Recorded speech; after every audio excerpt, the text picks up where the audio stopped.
नमस्कार दोस्तों, स्वागत है आपका हमारे YouTube channel Ved academy with Amit पर।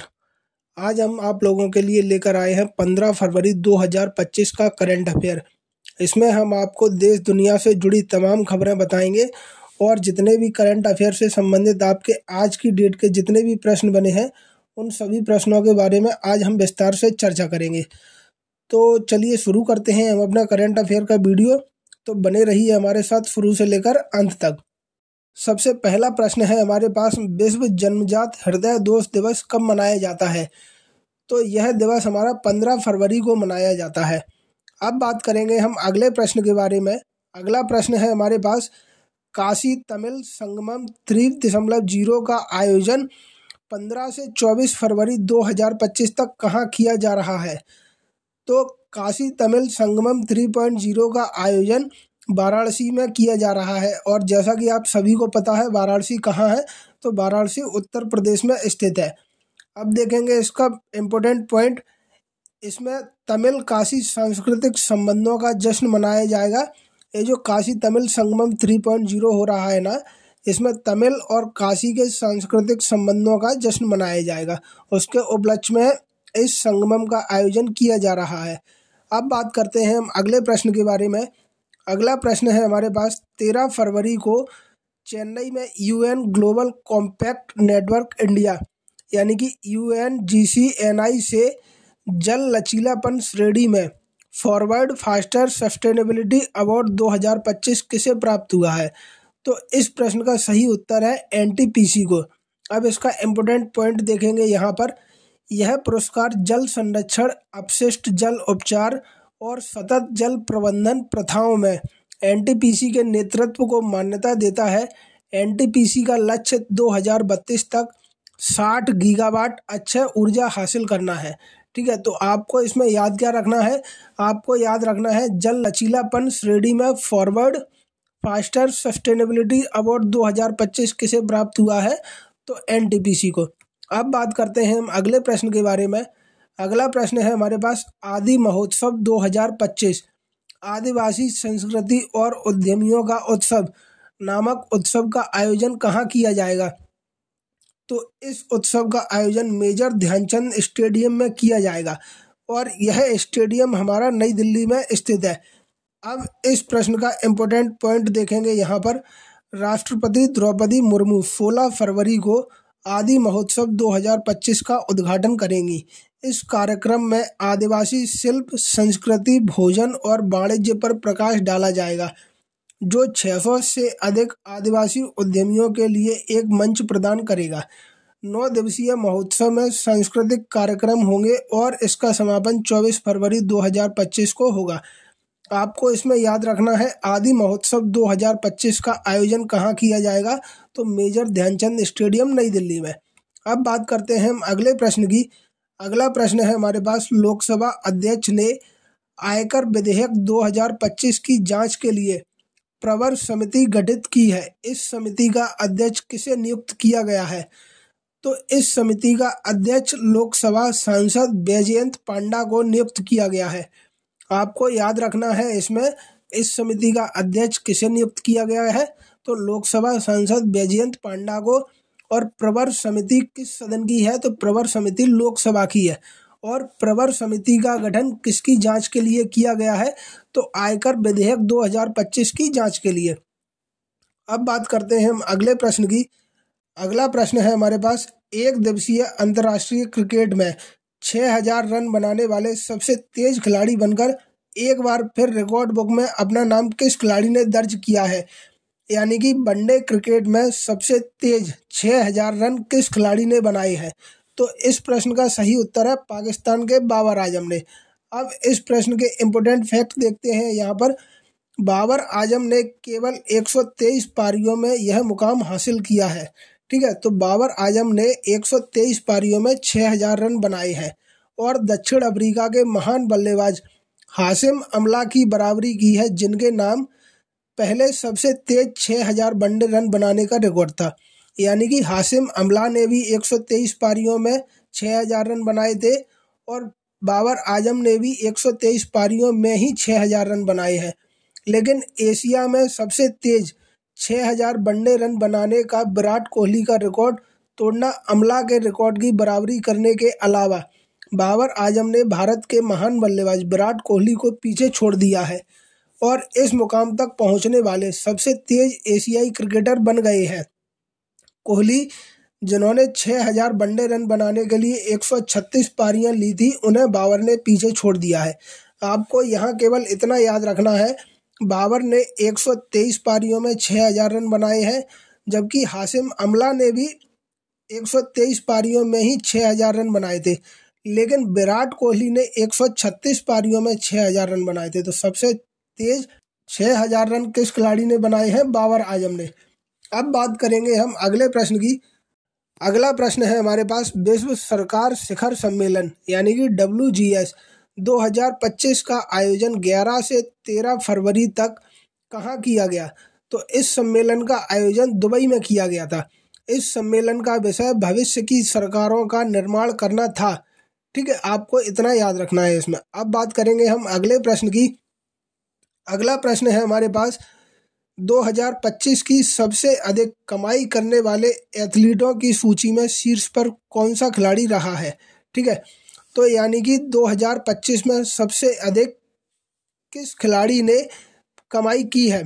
तो इस प्रश्न का सही उत्तर है क्रिस्टियानो रोनाल्डो। रिपोर्टों के अनुसार पुर्तगाली फुटबॉल स्टार ने $285 मिलियन की कमाई की है, जिसमें उनके सऊदी अरब क्लब अल नासर ने $200 मिलियन की वार्षिक सैलरी और $65 मिलियन का अतिरिक्त लाभ उनके एंडोर्समेंट और व्यापारिक उपक्रमों से हुआ है। आपको इसमें याद रखना है, पहले नंबर 2025 में पहले नंबर पर कौन सा एथलीट रहा है सर्वाधिक कमाई के मामले में? तो क्रिस्टियानो रोनाल्डो।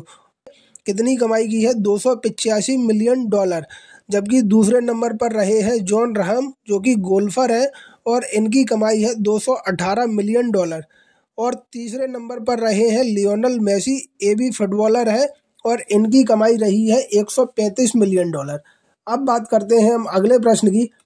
अगला प्रश्न है हमारे सामने, भारतीय चार्टर्ड अकाउंटेंट्स संस्थान यानी कि ICAI ने अपना 73वां अध्यक्ष किसे नियुक्त किया है?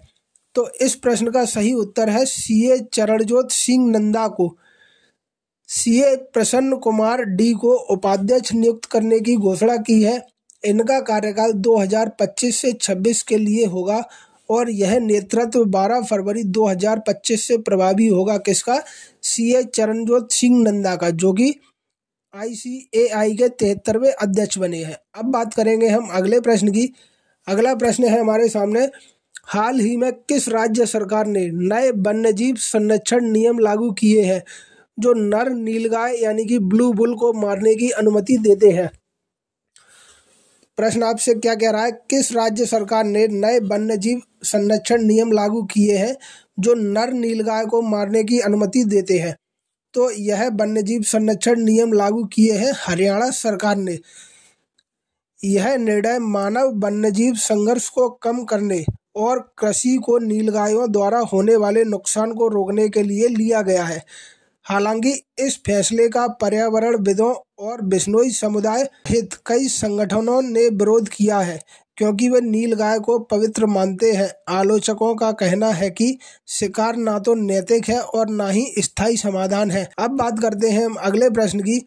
अगला प्रश्न है हमारे सामने, भारत सरकार ने किस महान गायक की 100वीं जयंती के अवसर पर ₹100 का स्मारक सिक्का जारी करने की घोषणा की है?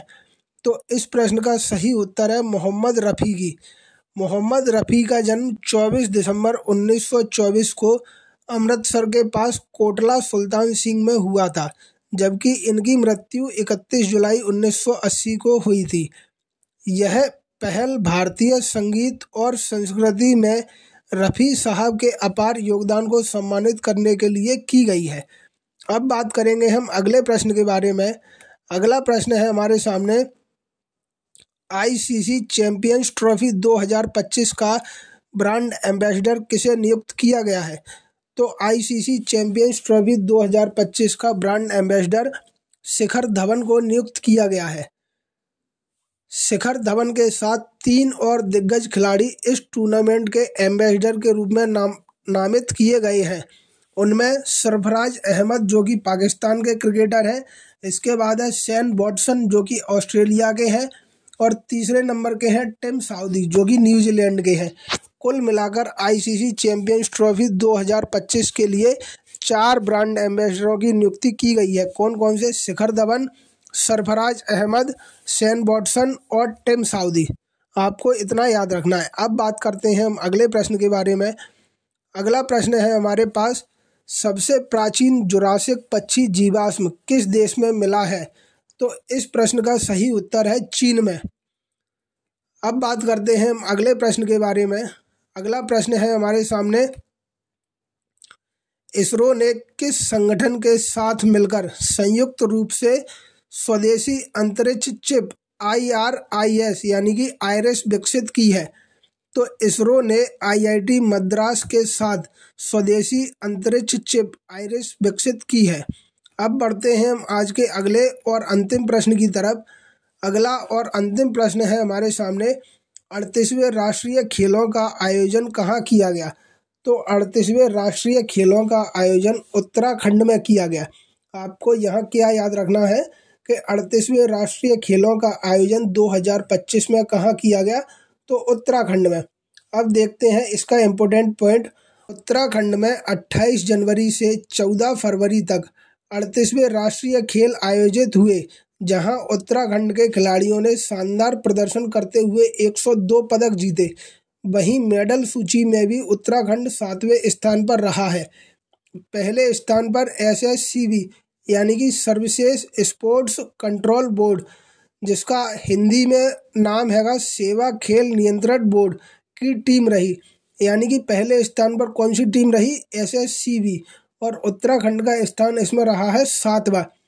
SSCB ने कुल 65 स्वर्ण पदक, 24 रजत और 23 कांस्य पदक हासिल किए हैं। ठीक है, तो आपको इसमें याद रखना है केवल कितना, 38वें राष्ट्रीय खेलों का आयोजन कहाँ किया गया? उत्तराखंड में।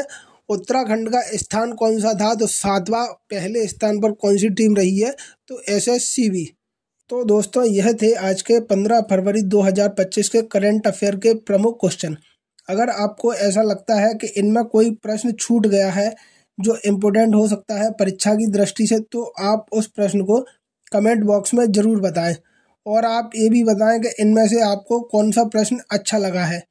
तो फिर चलिए मिलते हैं कल नए वीडियो के साथ, जिसमें आपके लिए नया करंट अफेयर लेके आएंगे 16 फरवरी का, और अधिक जानकारियों के साथ विस्तार से चर्चा करेंगे कल के करंट अफेयर के बारे में। तब तक के लिए धन्यवाद। आप लोग अपना और अपने परिवार का ध्यान रखिए, स्वस्थ रहिए, मस्त रहिए और व्यस्त रहिए। धन्यवाद।